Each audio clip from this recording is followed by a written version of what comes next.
করে রাখেন, এগুলো আগামী দিন থেকে বাস্তবায়ন করেন, নেয়ামত বুঝতে পারবেন আস্তে আস্তে। কি করবা, সকালবেলা উঠেই খালি পেটে পিওর মধু, যেটা বাজারে যেটা বিক্রি হয় এটাতে কোনো ধরনের শেফা নাই।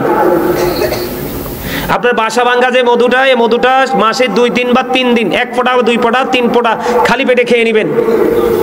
আল্লাহ রাসূল বলেছেন তার কোনো বড় ধরনের অসুখ হবে না। মায়েশা সিদ্দিকা রাদিয়াল্লাহু তাআলা আনহা থেকে হাদিস বর্ণিত, তিনি বলেছেন কালিজিরা এমন একটা ঔষধ, এটা মৃত্যুর রোগ ছাড়া সব রোগের জন্য এটা কি শেফা হিসেবে কাজ করে। প্রতিদিন রাত্রে শোয়ার সময় 3 আঙ্গুলের 1 চিমটি দিয়ে আপনি কি করবেন, কালিজিরা খেয়ে ঘুমাবেন। আলহামদুলিল্লাহ বলেন।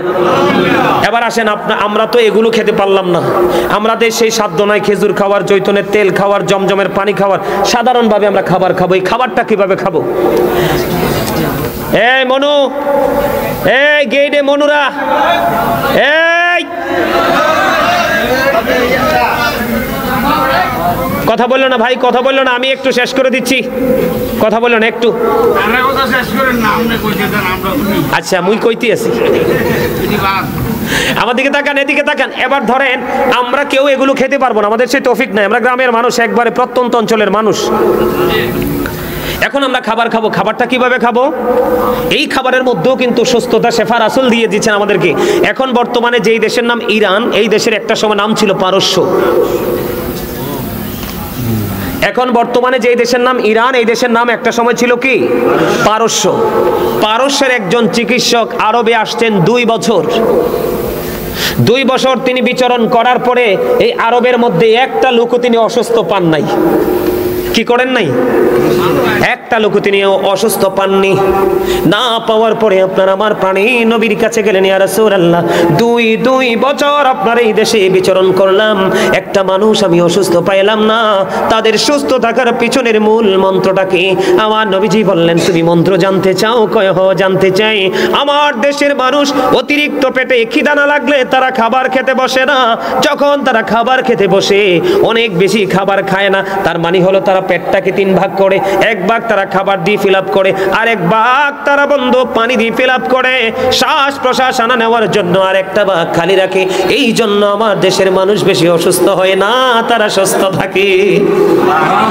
আমরা উম্মত হিসাবে নবীজি আমাদেরকে বলেছেন তোমরা কি করো, পেটটাকে 3 ভাগ করে 1 ভাগ খাবার, 1 ভাগ পানি, আর 1 ভাগ খালি রাখো। আপনাদেরকে মনে করাই দেই, যুবক তোমরা কি শিখো জানি না, তোমরা তো মোবাইল নিয়ে বেশি বেশি থাকতে পছন্দ করো, একটা মেসেজ পাইছো কিনা জানি না। বেশ মনে হয় যে বছর খানিক আগে এই ইংল্যান্ডের রানী মারা গেছে, ব্রিটিশ রানী 2য়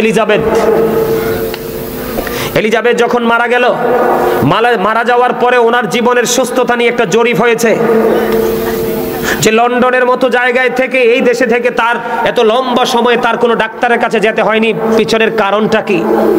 তখন ওই দেশের মানুষ গবেষণা করেছে, তার জীবন বৃত্তান্ত তালাশ করে বের করেছে, ওই রানী এলিজাবেথ তিনি খাবার যখন খেতেন একেবারে অল্প খেতেন, দিনে 3 বার 4 বার 5 বারও খেতেন পুষ্টিকর খাবার, তবে একেবারে অল্প, পানি খাইতেন বেশি, তিনি ফ্রি থাকতেন। এই জন্য বড় ধরনের দেখেন একজন বেঈমান, সে জাহান্নাম কিন্তু তার জন্য বরাদ্দ, কিন্তু তারপরেও পৃথিবীতে তার সুস্থতার ধরন ছিল খুবই চমৎকার। আমরাও যদি সেইভাবে করতে পারি তাহলে আমাদের জীবনও কি হয়ে যাবে? এই সুস্থ থাকার জন্য এগুলো আপনাকে মানবেন, যদি মানেন জীবন ধন্য হবে। এবার আসেন, আরেকটা হলো মেসওয়াক। কি দুর্গন্ধ থেকে কিন্তু মানুষ অসুস্থ হয়, আক্রান্ত হয়। দুর্গন্ধকে দূর করার জন্য রাসূল বলেছেন বেশি বেশি করে মেসওয়াক করো। কি করো? বেশি বেশি করে মেসওয়াক করো, কারণ নবীজি বলেছেন আমার উম্মতের কষ্ট হবে, না হয় প্রত্যেক নামাজের আগে আমি বাধ্যতামূলক করে দিতাম মেসওয়াকটা। এটা হলো সুস্থ থাকার জন্য। আরেকটা হলো অনেক বেশি ধৈর্য ধারণ করতে হবে, অনেক বেশি ধৈর্যশীল হতে হবে। আল্লাহর হাবিব বলেছেন কুস্তি খেলায় যিনি বিজয়ী হয় তিনি শক্তিশালী নয়, ধৈর্যের খেলায় যিনি বিজয়ী হয় তিনি হলেন শ্রেষ্ঠ শক্তিশালী।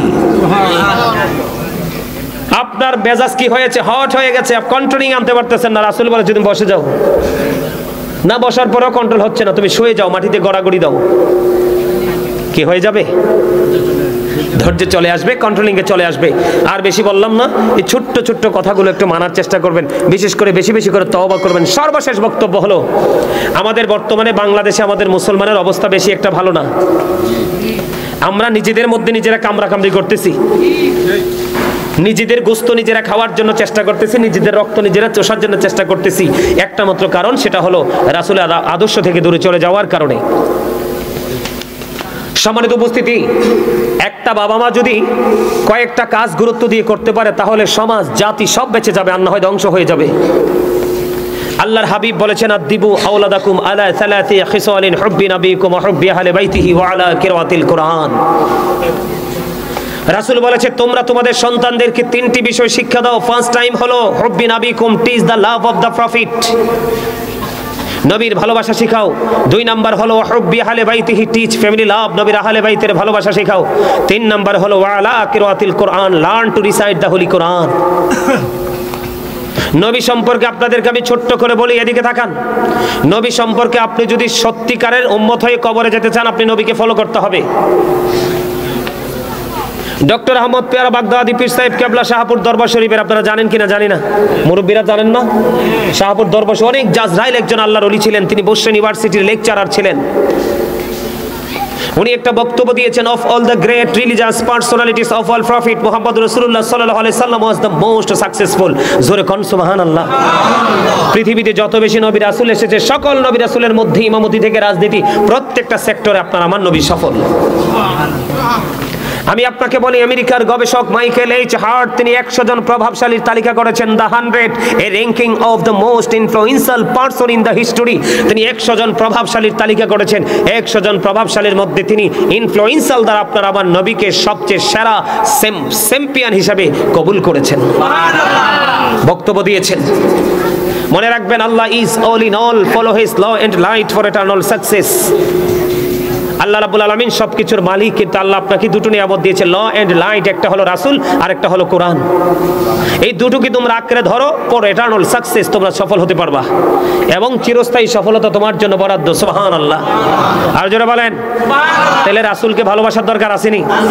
আছে না নাই? আমি আর একটু সিম্পল ভাবে আপনাদেরকে বলি, আপনারা সবাই কালেমা পড়েন না? লা ইলাহা ইল্লাল্লাহু মুহাম্মাদুর রাসূলুল্লাহ সাল্লাল্লাহু আলাইহি ওয়াসাল্লাম। আমার দিকে তাকান, লা ইলাহা ইল্লাল্লাহ এটা একটা part, there is no god but Allah. সে আল্লাহ ব্যতীত কোনো উপাস্য নেই, কোনো ইলাহ নেই, এটা হলো তাওহীদ। সেকেন্ড যে অপশন, সেটা হলো মুহাম্মাদুর রাসূলুল্লাহ সাল্লাল্লাহু আলাইহি সাল্লাম ইজ দ্য মেসেঞ্জার অফ আল্লাহ, সেটা হলো আপনার আমার প্রাণের নবী। সুবহানাল্লাহ বলেন না? আল্লাহ যেখানে রাসূলও, ফরজ যেখানে সুন্নাতও, ঠিক কিনা বলেন? তো আল্লাহ তো আল্লাহর হাবিবকে প্রত্যেকটা জায়গায় সুন্দর করে মিলিয়ে রেখে দিয়েছেন, কিন্তু আপনি আমি জুদা করার কে? এই মিয়া ভাই, এই কথা বলে না ভাই, আমার দিকে তাকান, এদিকে তাকাও, কিছু শোনো, শিখো। এই এদিকে তাকান, আল্লাহর নাম লিখতে 4টা হরফ লাগে, আলিফ লাম লাম হা। কি প্রেম দেখেন না, একটার উপরে নিচেও কোনো নক্তা নাই। নবীজির নাম লিখতে 4টা হরফ, মিম হা মিম দাল, এই 4টার মধ্যেও কোনো নক্তা। লা ইলাহা ইল্লাল্লাহর মধ্যে 12টা হরফ, মুহাম্মাদুর রাসূলুল্লাহর মধ্যে 12টা হরফ সাল্লাল্লাহু আলাইহি সাল্লাম। 12 মিলে কত হইল? আরো জোরে বলেন। 24। আল্লাহ কয় 24-এর সাথে মিল রেখে আমি একদিনে 24 ঘন্টা বরাদ্দ দিলাম। দেখছেন নি প্রেম কোথায়? আল্লাহর নামে 4 হরফ, রাসূলের নামে 4 হরফ, 4 মিলে কত হলো? 8। জান্নাত কয়টা? দেখছেন নি প্রেম? দেখছেন নি? তাইলে নবীর সাথে প্রেম রাখ।